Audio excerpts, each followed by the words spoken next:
So, for those who don't know, can you just talk very briefly about what the YWCA of Southern Arizona does? At the YWCA, we have a variety of critical community services that seek to empower women and eliminate racism in Southern Arizona. We do this through the advancement of family well-being, financial stability, entrepreneurship, leadership, and job training. A core principle of our vision is to open opportunities to disadvantaged women and their families that inspire self-confidence and result in increased access to vital resources needed to leave poverty and succeed. What are you seeing on the ground right now as a result of COVID-19? What's the impact on your work and the people that you serve? We're seeing socioeconomic repercussions of the crisis touching a lot of our clients. There's a financial burden disproportionately weighing on the lower income, particularly single mothers, our disconnected youth, and elderly. Our clients are having a hard time paying their bills. Some do not qualify for the different loan programs and services being offered at the federal and state level, unfortunately. Many of our clients are undergoing panic due to the stress. Our clients have reached out about being unable to feed their families, as simple as a basic need. Some lack transportation to access some of the resources that might be available to them, such as food distribution. People are forced into their homes. We're noticing an increase in domestic violence cases, increasing. Some of our clients do not have safe places to quarantine in, and we're hearing this from them on a daily basis.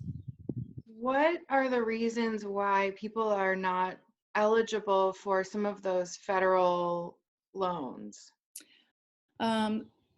First, let's go on the individual end. Some of our women are not eligible for unemployment insurance, for example, or to tap into unemployment benefits. They're undocumented women, and so therefore can't access those services. A lot of our small businesses are not set up to be able to provide some of the documentation or financial information that is required to access the small business loans being available to them. They don't have profit and loss statements. They don't have cash flow reports. They're just small mom and pop businesses. They have hit the most due to the fact that they're also not set up technology-wise. When we went into staying at home or working from home and shutting down a lot of our small businesses, we realized that our small businesses were not set up to be able to take out orders or orders on via their web, because they didn't have a website set up to be able to access or secure type of orders, or even to deliver or have pickup orders. So yeah, we're working with a very marginalized, vulnerable community that lives paycheck to paycheck and pays their employees paycheck. You know, they're running their business just individually paycheck to paycheck. And a lot of our women who are employed are our house nurses. Some of them, you know, their partners are landscapers, and those are the ones that have been laid off, and the majority, or slowed down the business so they can't access. So what is the YWCA of Southern Arizona doing to help these individuals and families? So a couple of weeks ago, we launched all of our programming via rolling out our Women's Business Center, doing virtual workshops and partnering and using social media platforms to support local restaurants. So we went on Facebook Live, we're on Zoom, and providing the support through the Women's Business Center. A lot of our staff has been on the ground working with them and helping them set up quickly sites and setting up opportunities for us to order using website or calling in an order. We're trying to link our website to kind of a where you can go to the YWCA website and possibly link all of our small businesses that are our clients, so that our community can support them through this pandemic. We joined initiatives such as Tucson to Go, Levántalo Tucson, again, featuring a lot of our clients' businesses and resources to carry out orders during the shutdown. We have been exploring ways to provide accessibility to digital services to other program participants, alternative approaches to reach women through trauma-informed care. We are holding classes, both, like I mentioned, in Zoom and Facebook Live talking.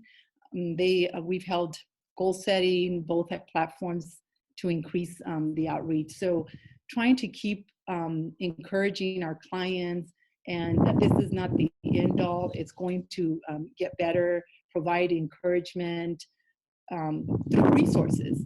And by doing goal setting to keep the future kind of in mind as to how they're going to manage through this. Also, we're helping to translate and share different community resources. We have a large Spanish-speaking clientele. So we're translating, we're providing information on resources like food insecurity or security. We're doing like just basic needs resources to our clients, rental assistance, health care supplies. We're doing this online through online information sessions about helping about our clients and helping our clients understand their rights through this pandemic as well and what they can access. So as an organization, we are anticipating the needs of our clients and finding ways to just access funds as well to meet their needs, to be able to help their clients, like I mentioned earlier, with food, rental, mortgage assistance, and just much needed health supplies as well. Sounds like you're doing a lot and you're adapting quickly to help your clients adapt quickly. One of the things that I'm very proud of is working with the team that I work with to be able to be very proactive at the beginning when we started noticing, even before the work from home or shelter in place, to be able to start surveying our clients and finding out if this happens. It happened a little quicker than we anticipated. So we did have to move fast. And we've been learning through this process with our clients as well. We've realized that we needed to build our clients' technology knowledge and use of technology and access of technology. So we're looking for resources as well to be able to provide more data for our clients. A lot of our clients are using phones, smartphones, to be able to connect with us through Facebook or Zoom. But not all of our clients have access to Wi-Fi at the level that we need them to continue connection. And that's important for us, for their sanity, for their emotional well-being, for knowledge on resources, that we stay connected. So every day we have a workshop or an informational workshop. We're on average meeting the needs of 41 or 42 women daily and transferring the information. That's wonderful. And so how can people help? How, if somebody's watching and they want to support your work, what can they do? Follow us on Facebook. You can make a donation to us. If you go to our website, we have an immediate donation emergency fund prompt that comes up. You can help us through that. You can share a story with us as to why you support the YWCA. We are delivering a weekly newsletter showcasing the different programs and our clients and the work that we're doing. So we'd love to hear from our community of donors as well. Check on your neighbors. Give them a call or send them a message. And most importantly, help us advocate for our community. Take of the different assistance programs and share with your neighbors especially communities that you're engaged with. And just, just I think the most important is let us communicate and share the work that we're doing. So again, like us on Facebook, follow us on Instagram. That would be very helpful. And what advice would you have to a woman who, might need your services but hasn't worked with you before? What would you say to someone who's perhaps undocumented or struggling to meet the needs of their family? What would you tell them right now? Ask for help. Although our offices are closed, you can give us a call, go to our website, and get the information. Still taking calls.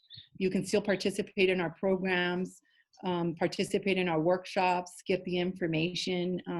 It's not too late, in other words, to become our client during this time. But the most important is let's get over the fear.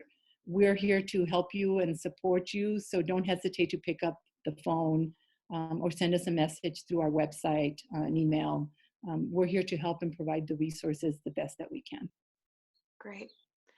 And what we're about bilingual. I'm sorry. No, that's good. Most of our staff is bilingual, so we Yeah. can help you in Spanish as well. What are you doing to, stay healthy and strong yourself during this time? Walking. I do a lot of walking. I make sure that I get out. I'm working outside today, getting a little bit of fresh air. I joined in streamlined yoga class, so I make sure those are the things that I miss, and I ensure that I do, because that's very important. Sometimes we forget to take care of ourselves, but we can't do the work that we do unless we build ourselves, not only physically, but mentally and emotionally to do the work. And so we do have to carve out time to take care of ourselves, watch what we're putting in our bodies, as well as just meditation and breathing. Every once in a while, we have to remember to just take a deep breath and say to ourselves that this too shall pass. And some of us are just in a different spaces, and whatever we can do to share with others, whether it's information, resources, and so forth, and staying connected, just a different way, using Zoom a lot and connecting with my group of community friends and staying just abreast of what's going on. But looking forward to getting back on campus and interacting and having a cup of coffee with friends or community members. I'm a big coffee drinker and love to meet over coffee. So this has been a little adjustment for me. I'm sure. Do you have any advice for other leaders? You're a CEO. What would you say to those other individuals? Communication and connection is important. Although we're working from different spaces, I've joined different groups and we're meeting virtually. Zoom, I've become very good at using Zoom. And I think we're not alone. We're not in this alone. We're all, there's a sense of fear for our organizations. And I think as leaders, as CEO, executive directors, and so we carry a lot of weight on our shoulders. It's kind of like we're mothers as well. And we want to take care of our staff, our organizations, and get them through this crisis.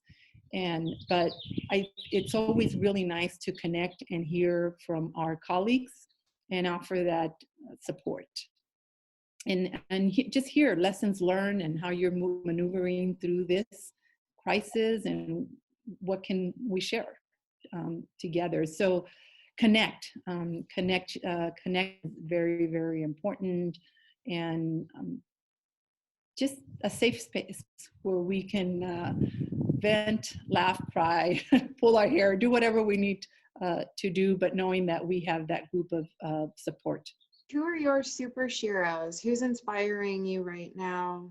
The women that we serve. I hear stories every day of our single moms, women that,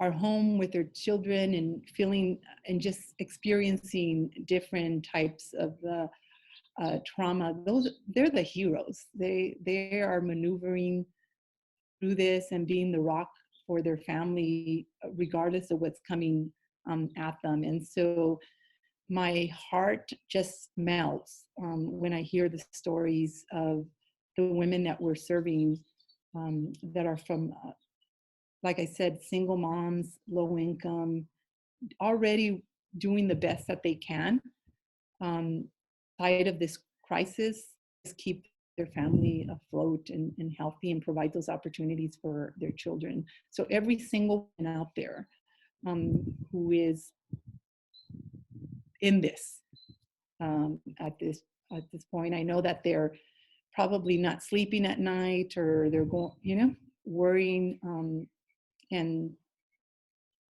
getting up every morning and being there and trying to be there emotionally and physically, mentally, all of that for their families. And they're doing that the best that they know how. And I believe I want to honor them.